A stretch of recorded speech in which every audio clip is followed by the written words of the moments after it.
Hey everyone, this is KJ Koenig, and I'm super excited. I'm here with Action Martial Arts Magazine TV with the one and only Shannon the Cannon Ritch. Oh, I'm super excited. I've been doing all kinds of research on him. And you know what? He's one of the people that actually made it from the beginning, before the UFC, before like all the cool stuff. I mean, you are one of the old school originals next to Dan, your friend Dan, who I actually found out took you under his wing, and actually introduced you to the UFC and all that good stuff. So I'm excited to kind of get all the new fans, people that might not really know who you are. Generations, things get lost, and you're definitely one that people need to know and need to study. I mean, you're a badass. Actually, before we get started, you are actually decorated in the military, correct? Yeah, I was in the 4th Infantry Division, 4th ID out of Fort Hood, Texas, United States Army. And then after I got out of that, I did a little bit of time downrange in Iraq, worked for a private security company as a bodyguard for the United States ambassador to Iraq, to include Colin Powell, Condoleezza Rice, Donald Rumsfeld. Yeah, so it did some cool stuff. So you were Blackwater before it became like so like when you were Blackwater. Oh my God, I got so much to talk to you about because you're like you have many different lives in one Won body. a, definitely won a lot of hats for sure. Well, I'm into archaeology, and I wanted to ask you when I found out you were working with you worked with Blackwater. Supposedly they were saying that. Did you find any interesting archaeology or stuff? What did you see any of the archaeology? There supposedly were tombs and giants, and You I know, mean, is there any truth to that? I have no idea because I never saw it. I mean, I was in Baghdad, Iraq, and I was at the palace where it was at the time it was United States Embassy. That's where Saddam Hussein. It was his palace. So I mean, most of the time I spent my time there. But we went to Tikrit, Hilla, Mosul, Fallujah. I mean, Sadr City. We're everywhere where the ambassador went.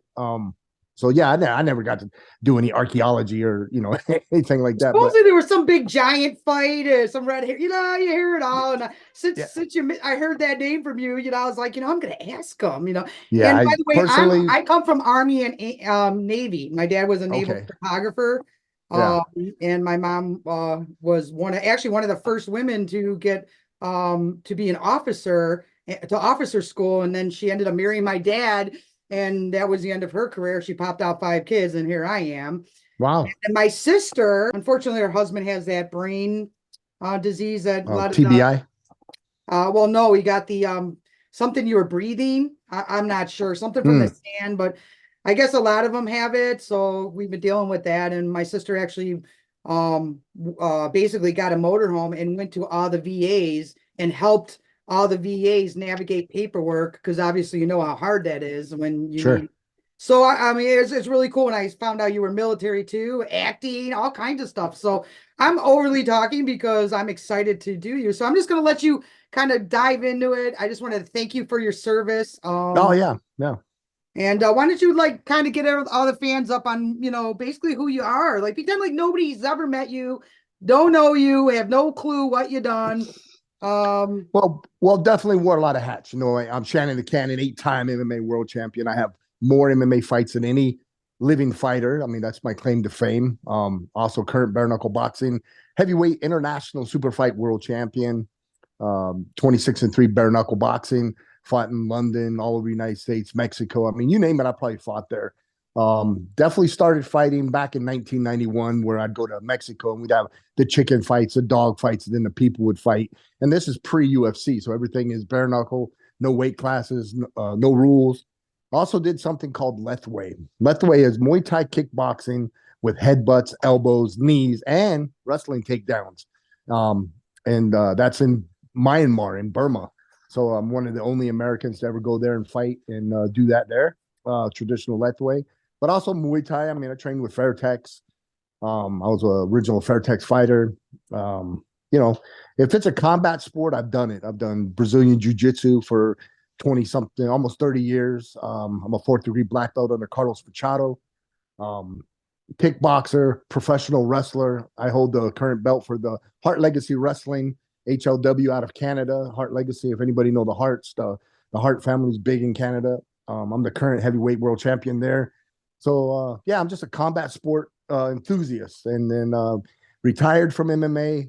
Obviously, I'd still do a bare knuckle boxing fight if the money was right and it was the right opponent. But I'm getting older and kind of transition now into being a Hollywood actor. I love the action films, trying to be the next Jason Statham. That's pretty much where I'm at. Wow. Well, I mean, I've been watching your stuff and studying and doing my homework, and I think you're gonna do, right now with the way action films are and the technology, and it's a lot easier to good filmmakers to use the proper equipment. I mean, back in the day when my dad worked for television, the cameras were as big as a bathroom. I mean, you Right, know what I right. mean? Yeah, and they Now were it's like using my film at dad's that like, time. he had to hold it on his shoulders. He had like three Yeah. shoulder surgeries. I I mean, know at heck, Glory they still use the big cameras with the big ropes, cords, because that's the way those cameras are always going to be needed because it's when you're doing Wi-Fi and cameras, you kind of have to be hooked right into. But yep. yeah, so it's very interesting to see all the stuff that you're doing because I can't even keep up on all the stuff you're doing. I mean, while you were in the military, didn't you one of the ambassadors of the United States you were shadowing or something? Yeah, John Negroponte, the United States ambassador out of Iraq. Yeah. And you wouldn't have left him there, correct? I mean, you No, heard no, about, but no, I no, didn't even know.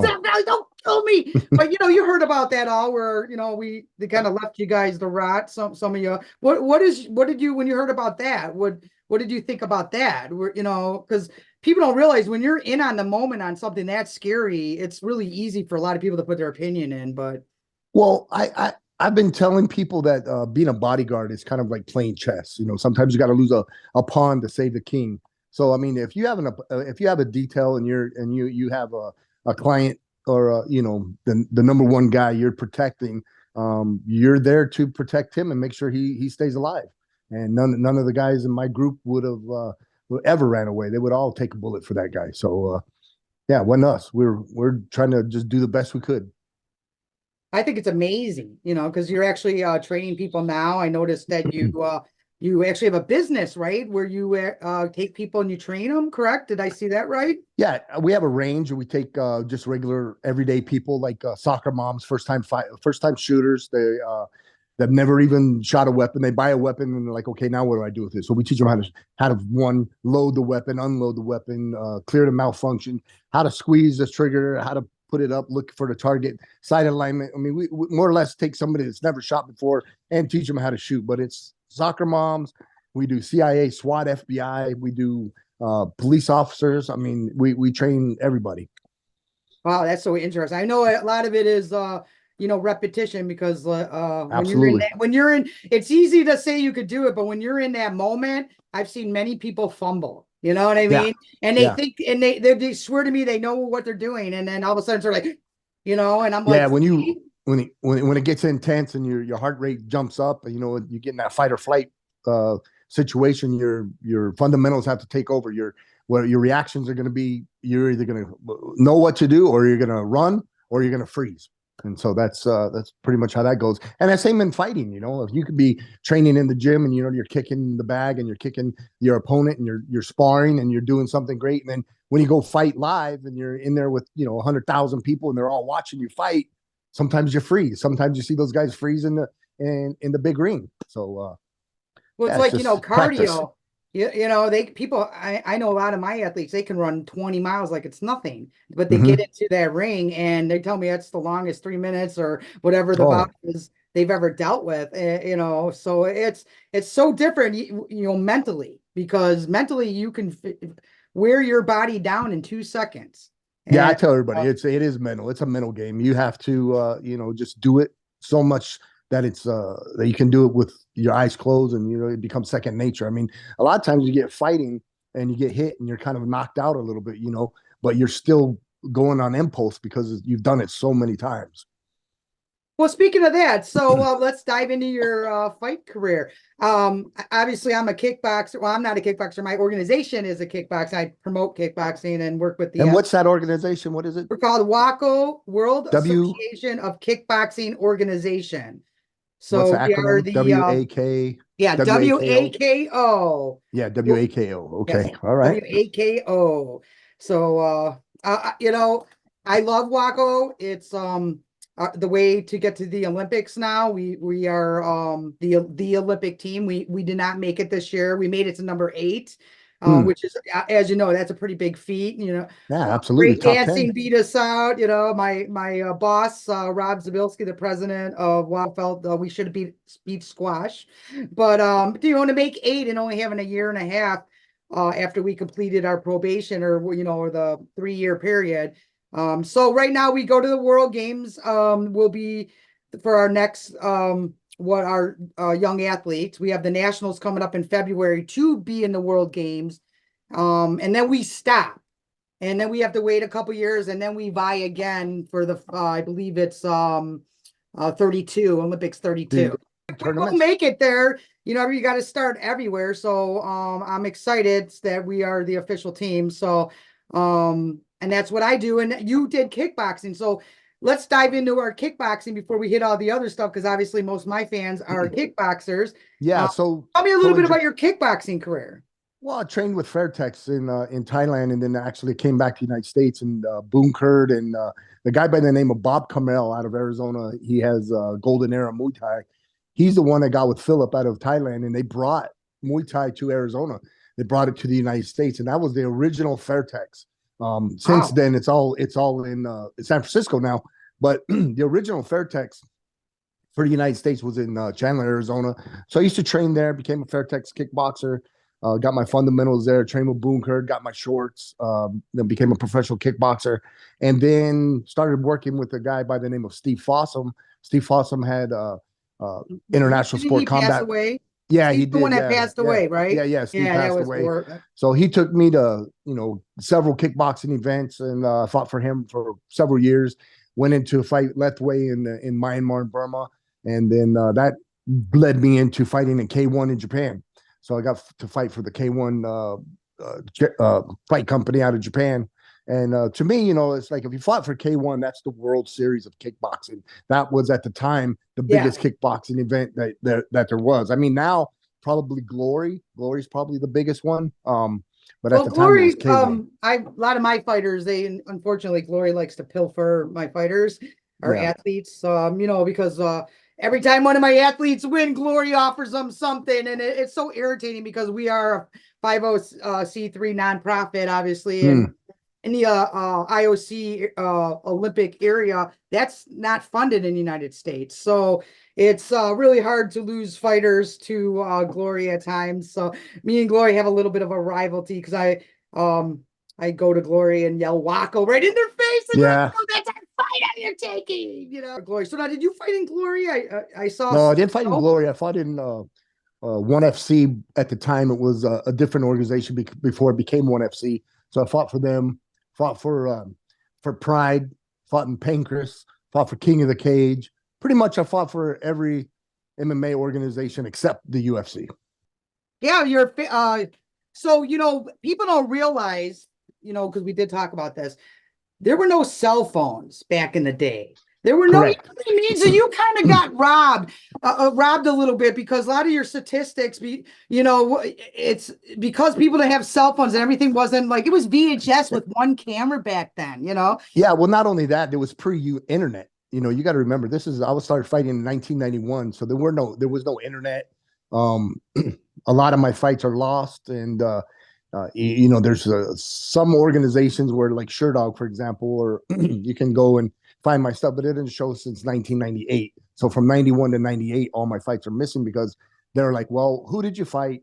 And I need to know every single person on the fight card. Well, I'm worried about myself. Not how am I going to know about the undercard and all of the fights prior to that? There's no way for me to know that. So No. pretty much all those fights are lost. But I know what I did. I know where I fought. I've got 237 professional MMA fights. Sherdog says I have like 150 something. But still, that makes me number one out of all the living MMA fighters. I'm number one. Dan Severn's number two. Jeremy Horn is number three, and the list goes on and on. But yeah, it's Jeremy cool. It's Horn, cool. he's a nice guy too. I've met him a couple Yeah, times. yeah, yeah. I mean, we've all known each other. I mean, heck, Dan Severn's a really good friend of mine, but heck, I fought him twice, and he's pretty much the guy who took me under his wing and showed me what fighting professionally MMA was all about. He's huge compared to you. big guy. Yeah. Yeah, I He mean, was, so tell I us a think he was little bit like, about Dan. How did you meet Dan?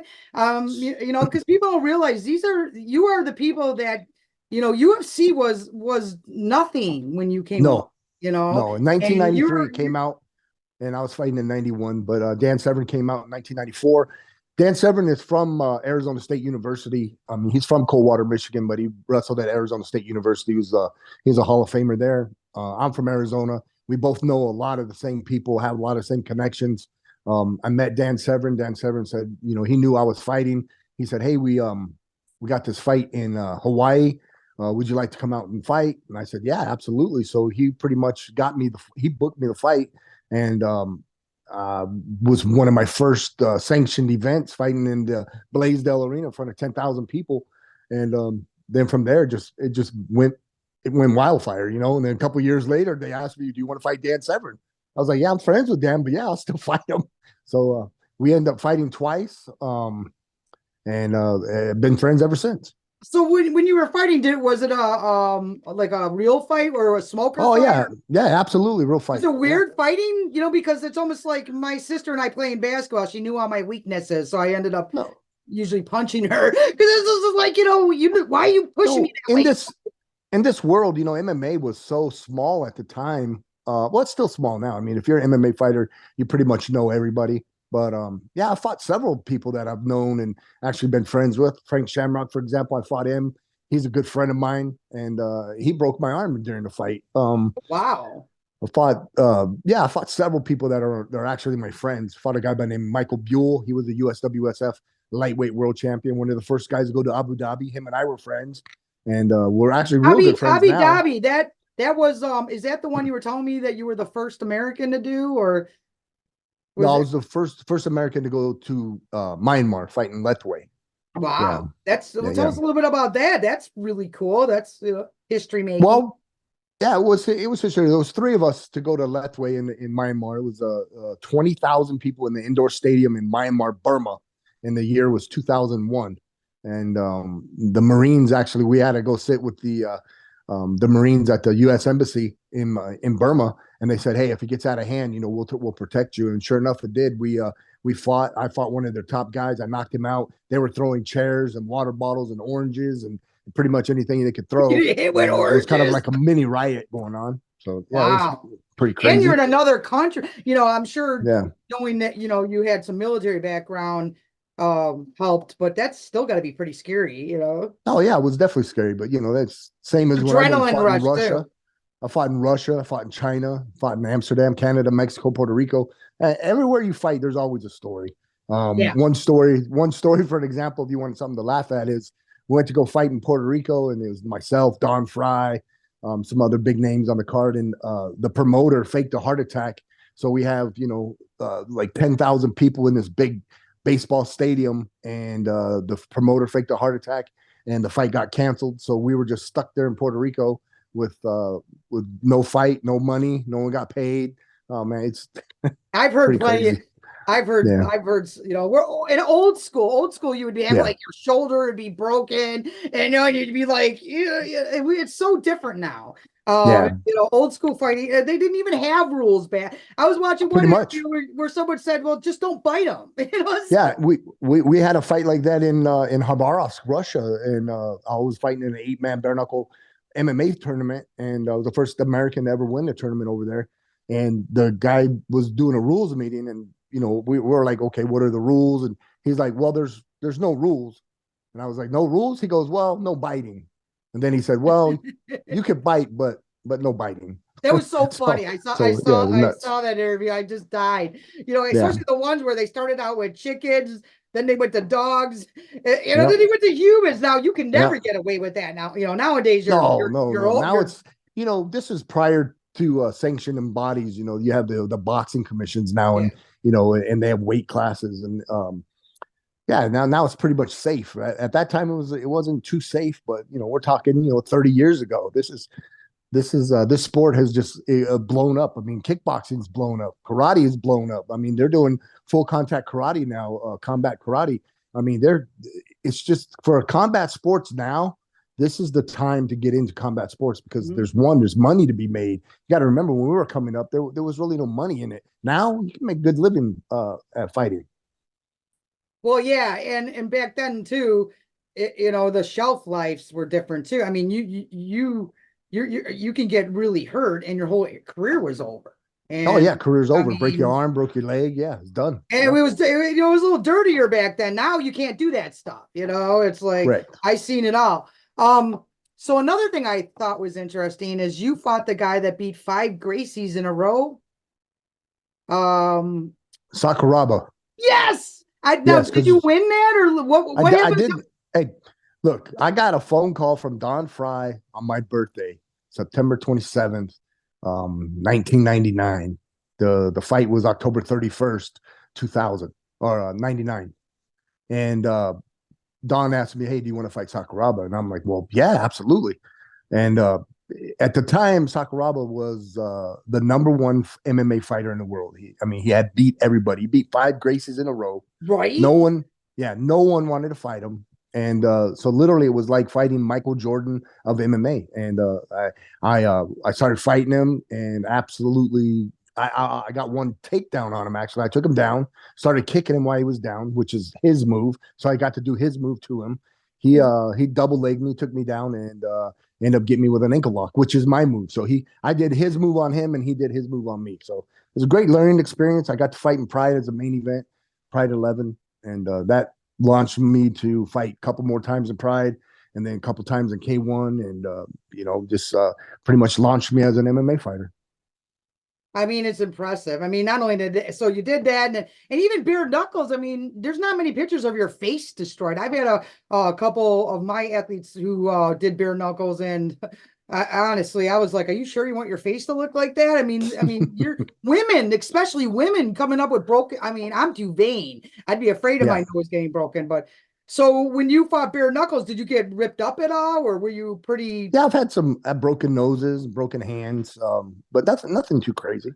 What's one of your worst injuries? Actually, I saw something where you actually fought with a broken or shattered leg or something, or Yeah, I fought Sakuraba with a broken leg. I had a fractured leg during that fight. Um, Fought several times with cracked ribs, broken noses. I fought Frank Shamrock with a broken arm. My arm was already broken there, and I wow, had fought previously a couple weeks before. Broke my arm. Well, I fractured it, but it was pretty broken. And then we fought, and took the cast off. Fought him left-handed. He kicked me in the head. I went to block it. My arm went locked. So he wow. broke my arm. So I got to have my arm broken twice in a month. And yeah, Well, now athletes quit for stubbing their toe. It's like, sure, oh, I yeah. hurt myself. It's like, oh my God, you have no idea how cut. It's so old school.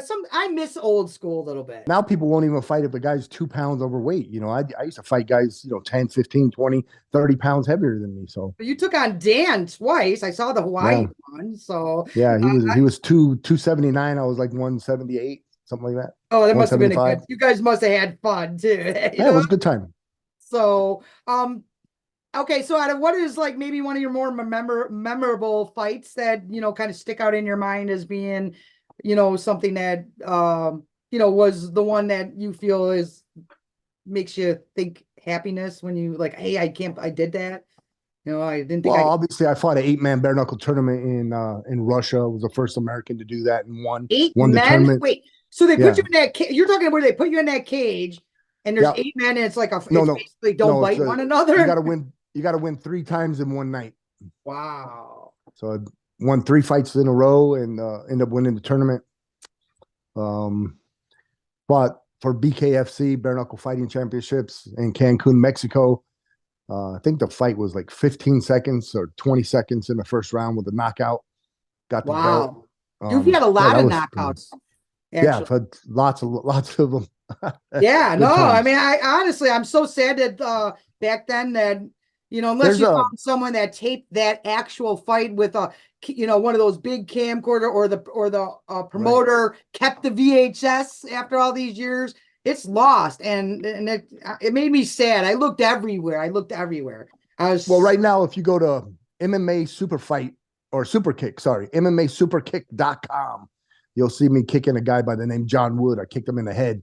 That was our second fight. I hit him with a lead leg hook kick, knocked him out, and Boss Rutan said it was his one of the best knockouts he'd ever seen. So at the time, it was the first lead leg hook kick, which is a karate kick, Yeah. knockout. And yeah, that was one of the best knockouts I had.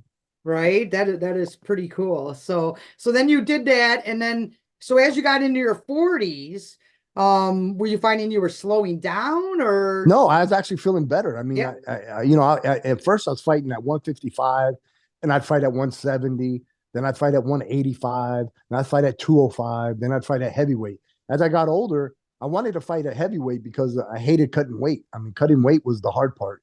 Cutting, 20, 30 pounds it was just too hard on my body. So I'd rather fight heavyweight, be a small heavyweight, and I'm still strong, fast. Yeah. I like to eat too, so that's the worst. They call fighters. I never get mad at them when they get in that mood when they're hungry, because I always it's like having an eating disorder. It's so hard to keep that weight off. And I like it where now like one champion and a lot of where even my fighters, we expect them to keep in the fighting weight. You know what I mean? Right. It's like and that's hard. It's hard to stay healthy, then you shouldn't. It's hard to stay in the fight weight because to cut 20 pounds. I think the most I ever cut was 22 pounds in 24 hours. Oh wow! Yeah. Wow. What did you do? Just like sauna the shit out of yourself? Yeah, drive around in Arizona with a garbage in the bathtub with witch hazels. You know what I mean? Like we're dumping it in, taking the salt out of their body. Yeah, it's actually dangerous. It is dangerous because it catches up to you when you get older. Yeah, and now the commission, they don't want you to do an IV after we're cutting all that weight, which to me I think is dumb. I think you should be able to use an IV. Yeah. Get hydrated again. Yourself. Yeah. Yeah, they get, the commission, I know they try to keep people safe, but something about doing it the old school way was, that's what I grew up with, disease martial arts and running in groups and tailgating and, it was just a different kind of internet's a little bit kind of the ruined things. As much as it's cool, everyone's got a picture. It's ruined the camaraderie a little bit of everyone like jumping together and tailgating down, because now you're just watching on your phone. It's just a different world out there. It is. It's a different world with social media. What kind of advice would you give an up and coming fighter or an athlete that wants to get into the business? I just tell them to find a good gym. You need a mentor. You need somebody that's going to actually train you for that sport. I mean, when we were doing it, we were kind of making the mistakes of learning on our own. We trained in our garage, and trained. There were no big gyms like they are now. So if a guy was coming up and wants to fight now, I'd say get a good gym. Get somebody that knows the sport, that's been there, done that, and they can help you become a professional athlete. Let's go back to, look at that. That's one of my favorites. Let's talk about that one. It's called The Commando. I did a movie with Michael Jai White and Mickey Rourke. Yeah, Mickey Rourke. What was it like working with Mickey Rourke? It was great. Mickey Rourke was a great guy. He was super funny, and we had a good time. He got to beat up. If you look at the clip, he beat me up two or three times. Yeah. we did that scene probably 15 times, and every single time it was different. Well, that's usually how people don't realize you spend one whole day on doing that scene a million different times for a 30-second clip. Yeah. Right. Is Chuck Zito? No, he was in a movie called Rear View. Him and I did a movie where we were in what a stretch. We were a biker gang. So well, that's Chuck. He's just playing himself. Just playing ourselves. Yeah. So I love Chuck. I irritate Chuck. I love irritating Chuck. He always just looks at me kind of like, oh my God, it's you again. So, but yeah, in this business, you meet a lot of really cool people. So is that what you're probably going to end up doing, is now just pursuing acting and then I've already done do seminars all over the country, but I'm pursuing acting right now. I've already done 20 films. I just signed to do 3 more this year, so I have three movies coming up, and I've got three or four in the works right now that we've already done. We're just waiting for them to come out and get released. So just trying to be the next action star. Well, I mean, you got to start somewhere, and you look the part. I mean, honestly, so do you find acting hard? Do you find learning the lines hard, or does it come natural? No, it comes pretty natural. I mean, I think it's all because of the MMA training and the professional wrestling. I mean, being in front of the camera, not getting nervous, and just being yourself. And you do stunts too, correct? I mean, you are. Yeah. That's actually You how I actually got are a into it, trained stuntman, correct? Yeah. That's how I got into it. Kieran Gallagher is a stuntman out of California. He's one of the best in the Screen Actors Guild and SAG Union, and he took me under his wing. And for the last few years, I've been training with him, and he's definitely the one that got me into the business. That is so cool. I just love it. So lots of movies coming up. Can you talk about any of your movies? Not right now, not the ones Yeah, that are don't you coming up. hate that? Yeah, I hate I that. do. Thanks. So yeah, that's one thing I hate about the business too. I mean, obviously you're under NDAs and you can't really talk about it. I'm actually going to see Dan and everybody coming up at the end of the month. Do you ever go to Alan Goldberg's event? You ever been to the actual martial arts a magazine event that No, I Michael haven't. White goes? They all kind of go. No, I haven't. His wife is beautiful. Oh yeah. Jillian. Yeah. Yeah, So tell Michael J. White I said hi. Him and I were a couple weeks ago at the Karate Combats watching Anthony Pettis fight. So we got to hang out there for a while. you know what? I love little Sergio. I was Yeah, there. You Sergio's can a see good him. guy He's too. like Yeah. so cute. He's like, my brother owns the gym. Now you have a brother too, right? Yeah, Now is he one of you is partner? I think he's partnered with Duke. Yeah, Okay, I was just curious. And oh my God, and look, and that was when before he kind of like really went nuts and started just banging away and winning, becoming the little Pettis, well, he is a Pettis, but his story, their whole story is just amazing, and they're nice people too. They don't walk around like kind of thinking their shit don't stink. They're actually very humble and Well, I think it's the martial arts background. yeah, I find sci-fi and martial arts people seem to be the coolest. But I'm super excited for you because I mean, action movies right now, it's the time, and I look at it as there's plenty of room for everybody. Sure. I mean, even so, your next film now, who's can you like tell us anybody you're working with, like any other names you can kind of throw out? Nope. Oh! But I can tell you I've worked with Bruce Willis, Frank Grillo, Kevin Dillon, Mickey Rourke, Michael J. White, Randy Couture. Just did a movie with Mel Gibson, so that was good. It'll be coming out pretty soon. It's called Boneyard.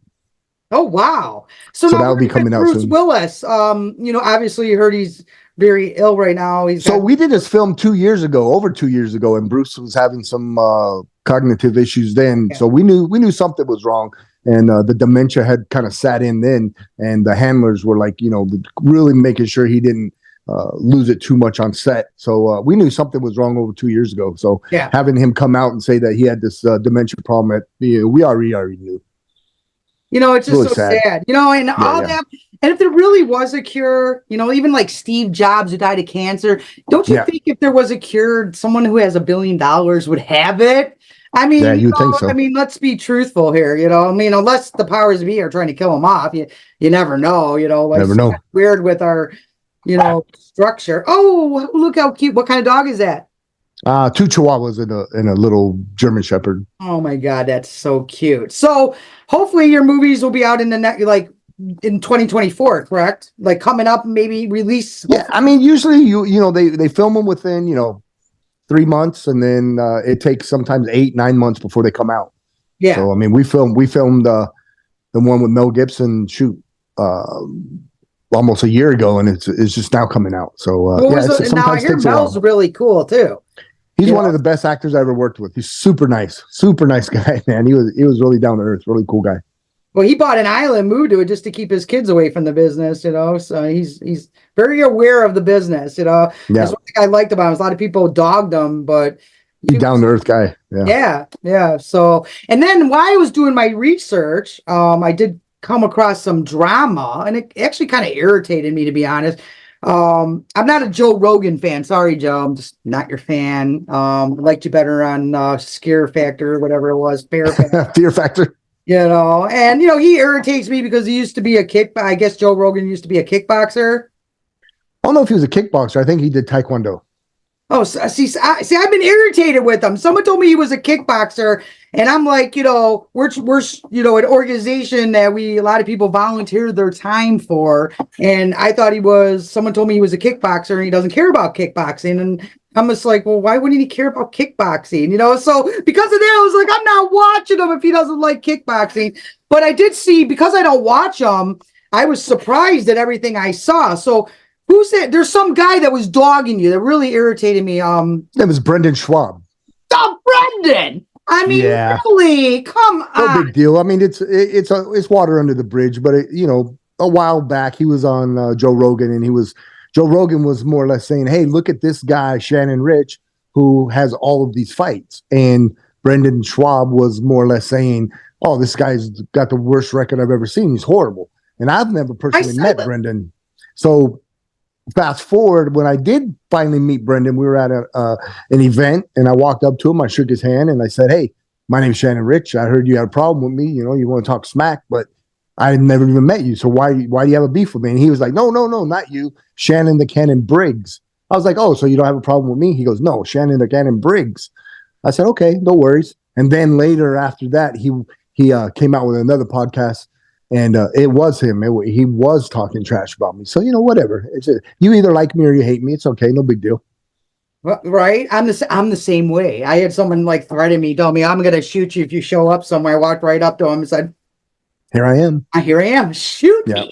And you know what I mean? It was like, she's a crazy girl. And I'm like, listen, you can't threaten me and not think that I'm going to walk right up to you. I'd rather die than be threatened, So, and people are full of shit. But what bothered me was he was trying to tell people you were a sellout and that aren't a real fighter. And what bothered me is you earned where you are. You've done more than anyone. And I never ducked anybody ever. Yeah, and he's like, "Oh, well, he had a fight a couple days later, and he was worried he was going to hurt himself." You know what? Honestly, I don't. That's so bullshit, because everybody knows when a fighter, I don't care if you have 5 in a row, you're fighting your ass off. You're not waiting for something 2 days, 3 days down the line. And actually, I kind of took that the wrong way. I was like, felt like punching on myself, because he's trying to take. He's trying to make something that it wasn't. I just sort of felt like, it was a lack of respect for who you are. Is he much younger than you? Yeah, he's a few years younger than me for sure, like maybe 10 years.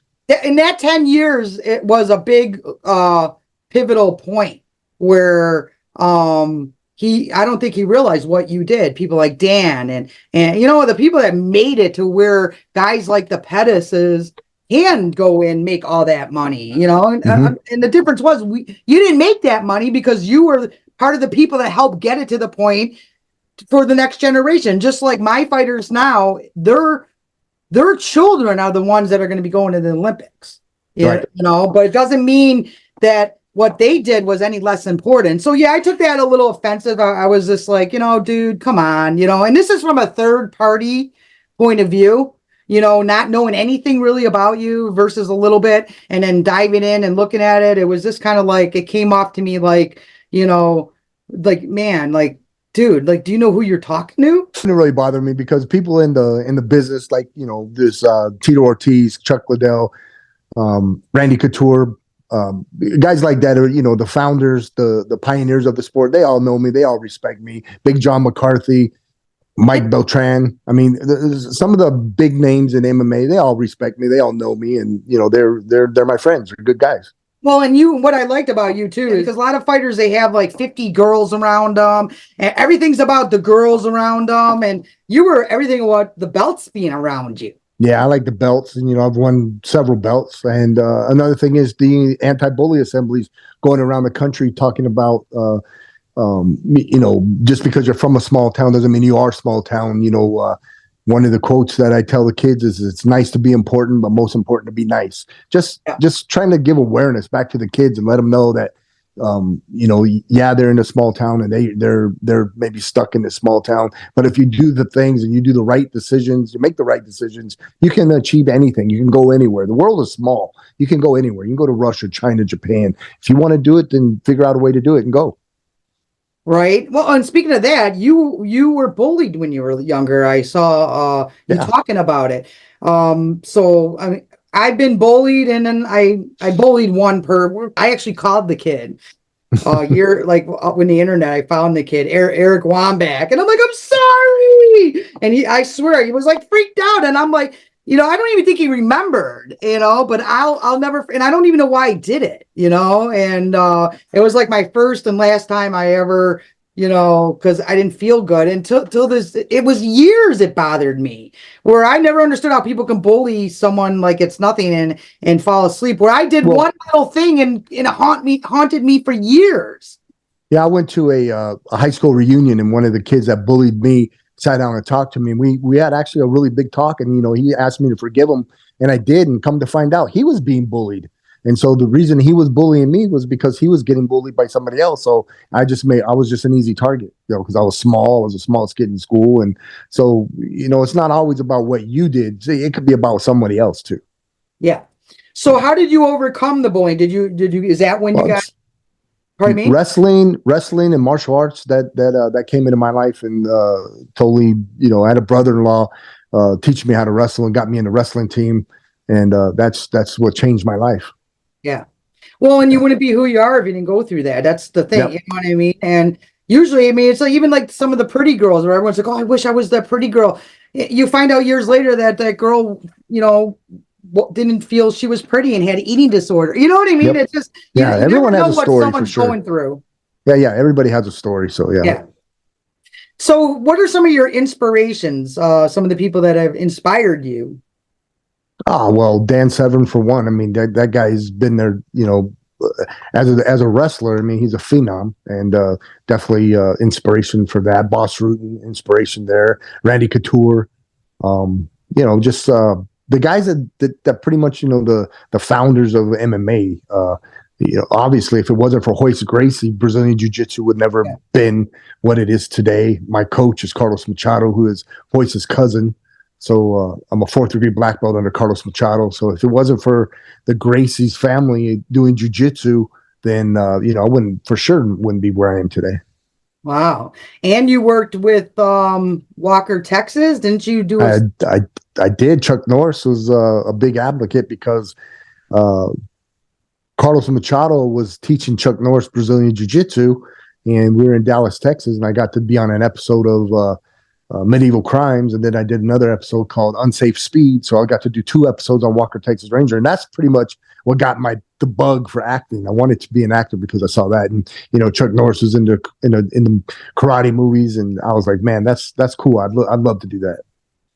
wow. And then you did CSI Vegas, was it?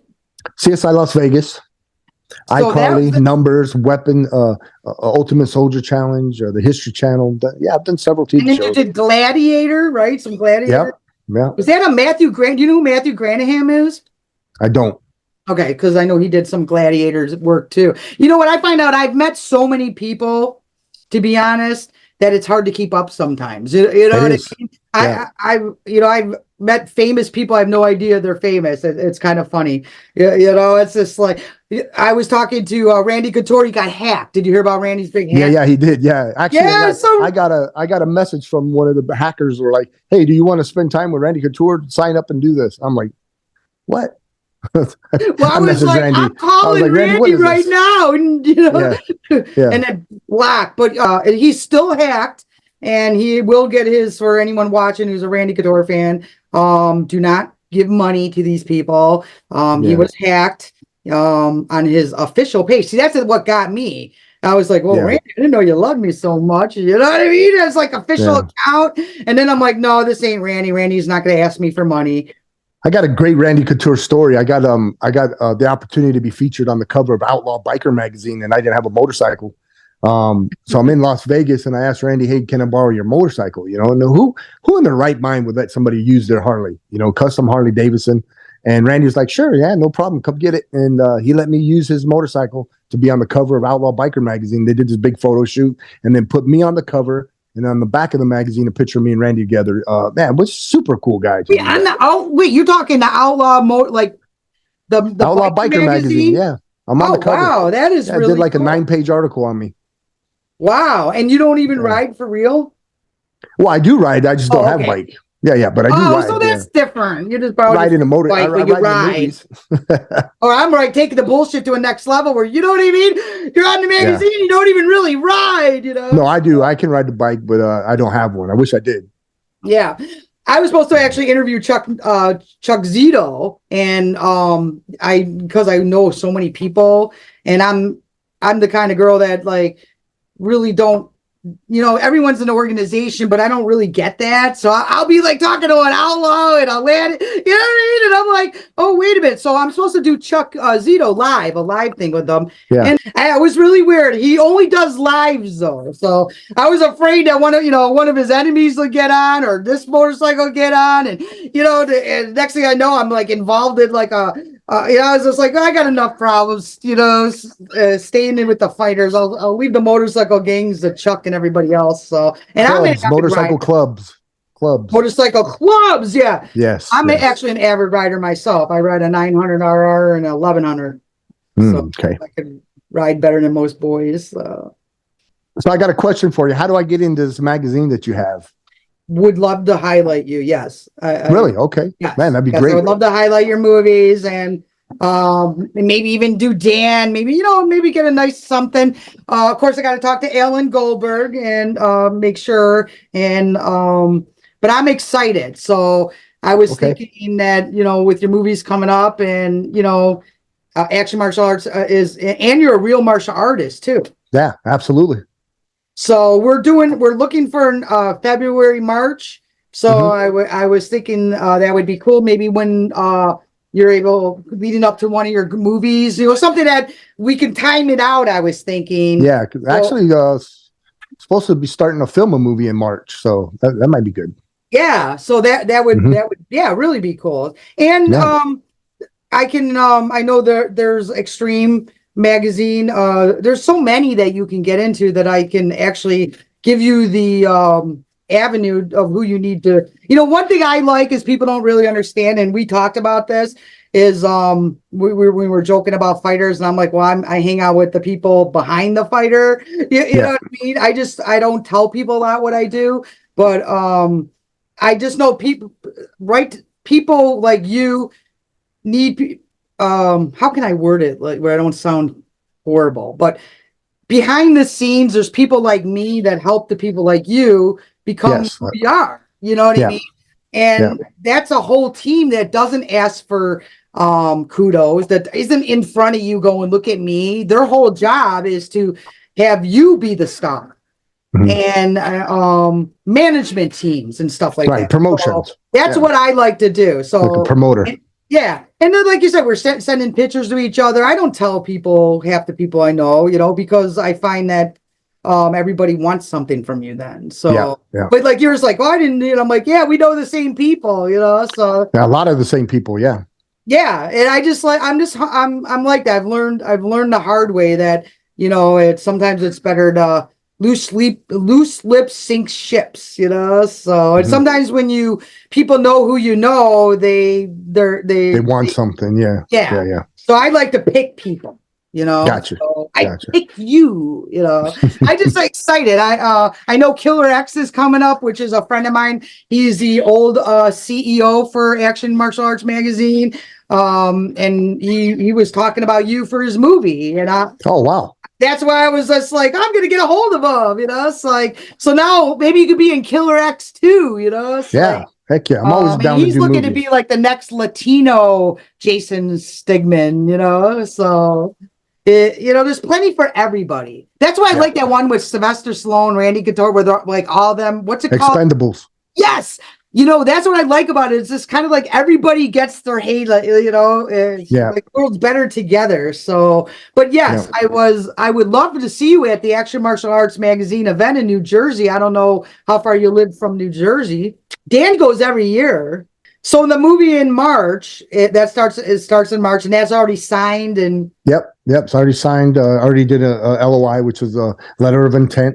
So this time next year, you might be, getting Academy Awards and awards, and I mean, you never know, You never know. Yeah, you That would never be know. really cool. So mark my words, we're come back in a year and we're gonna do an update. So Okay, sounds all good. right, well, cool. Well, I totally appreciate you. Hopefully, like I said, let's have a meeting with Alan Goldberg and see. Okay. I know we do a lot with athletes, and you're a good guy, and you have a great history, and I would love to see you do a Waco seminar. I actually, Yeah, you know, yeah. set that up. I do And you do seminars in all the time. Canada. My friends Yeah, in Canada for Waco, Canada. When you coming yeah. to Canada? I'm gonna be in Canada February 15th through the 19th. Well, I'll get a hold of the coach from Waco, Canada, and maybe Yeah. I love him, and maybe we can get you because I think you're an inspiration. I think you're to be honest, your shelf life. Not many people have the shelf life you have, and are walking I around appreciate it. not in a wheelchair. Yeah, yeah. And And still have cognitive ability. Yeah, yeah, you know what I mean? So yeah. obviously you're into health and fitness. And did Yep. I see that you do golfing too? I do. I play golf. Actually, I'm playing tomorrow. Wow. And Yeah. you're actually done where you're semi-pro? You've done some stuff? A lot of pro-ams. Yes. Yeah. Wow. So Yeah. what's it like to be a golfer? I mean, Golfing is fun. I really love it. I really enjoy it. so do you think you might be at one of the big, like next to Tiger Woods' son I hope someday? so. I hope so. That would be fun.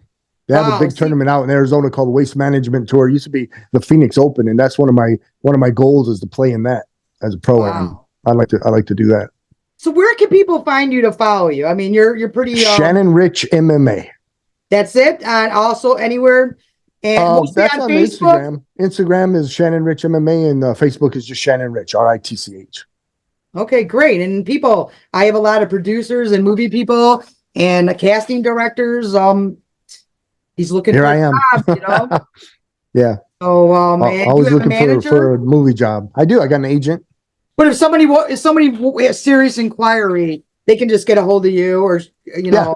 Well, That's I right. really am so happy. I really appreciate you doing this interview. It'll be out on Tuesday. All And right. Can't wait. yeah, and it was great getting to know you. Like I said, I'm excited for people to learn that you're part of the history of, how UFC and a lot of these people and your shelf life and your attitude is something to be admired. And so I'm excited to hopefully have you out for a Waco seminar. So that'll be Yeah, that'd be great. And on that note, I appreciate you once again. And this is KJ Kordick from Action Martial Arts Magazine TV. And we are signing off. And thank you.